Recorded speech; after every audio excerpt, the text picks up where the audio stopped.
আত্মপক্ষ সমর্থনের জন্য রোববারই শেষ হচ্ছে সাবেক আইজিপি বেনজির আহমেদের সময়। এরপর আর কোনো সুযোগ তিনি পাবেন না, এই তথ্য জানিয়েছে দুদক। আর অন্যদিকে এক ভিডিও বার্তায় নিজের পক্ষে সাফাই গাইলেন সাবেক ডিএমপি কমিশনার আসাদুজ্জামান মিয়া। আর স্বরাষ্ট্রমন্ত্রী বলেছেন যে তদন্ত প্রমাণিত না হওয়ার আগে কাউকে দোষী বলা ঠিক না। নগদের কাছে সব গ্রাহকই প্রিয়, তাই তো সারা দেশে ক্যাশ আউট চার্জ সবচেয়ে কম।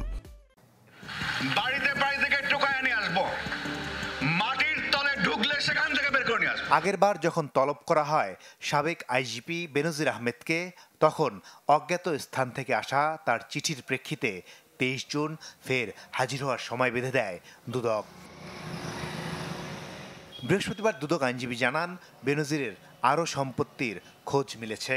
রোববারই তার আত্মপক্ষ সমর্থনের শেষ সুযোগ। কমিশন আসলে ওনাকে জিজ্ঞাসাবাদের মুখোমুখি করতে চেয়েছেন ন্যায় বিচার নিশ্চিত করার জন্য, কারণ ওনার তো একটা বক্তব্য থাকতে পারে, হয়তো দুদক যেটা বলছে হয়তো উনি এটা অস্বীকার করতে পারেন বা এটা ঠিক নাও হতে পারে।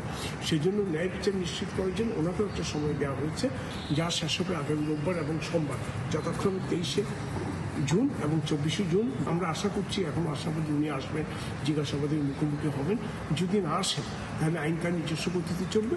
সময় বাড়ানো আমার জানার মতে আইন এবং বিধি মতে আর কোনো এখতিয়ার দুদকের নাই। এদিকে গেল কদিন ধরেই শোরগোল উঠেছে সাবেক ডিএমপি কমিশনার আসাদুজ্জামান মিয়ার সম্পদ নিয়েও।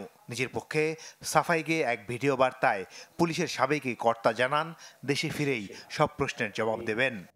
আগামী 22 তারিখে দেশে ফিরব ইনশাল্লাহ। আমার বিরুদ্ধে দু একটি মিডিয়ায় অবৈধ সম্পদ অর্জনের যে খবর প্রকাশ করেছে সেটি অসত্য, বানোয়াট, অতিরঞ্জিত এবং উদ্দেশ্য প্রণোদিত। পুলিশের সাবেক কর্তাদের এই দুর্নীতির ইস্যুতে সচিবালয়ে কথা বলেন স্বরাষ্ট্রমন্ত্রীও। তার মন্তব্য, অভিযোগ প্রমাণিত না হলে কেউ দোষী নন। এখনো কোনো তার বিরুদ্ধে সঠিকভাবে কোনো অভিযোগ উত্থাপন হয়নি। যেগুলি শুনছি তার এতগুলি অবৈধ সম্পত্তি, তাকে তো ডাকা হয়নি। এটা তো তাকে সুযোগ দিতে হবে, তার সে সুযোগ পেলে নিশ্চয়ই আসবেন, কথা বলবেন, তাহলেই বোঝা যাবে তার কতখানি অবৈধ, কতখানি তিনি তার নিজস্ব সম্পদ দিয়ে বৃদ্ধি করেছেন।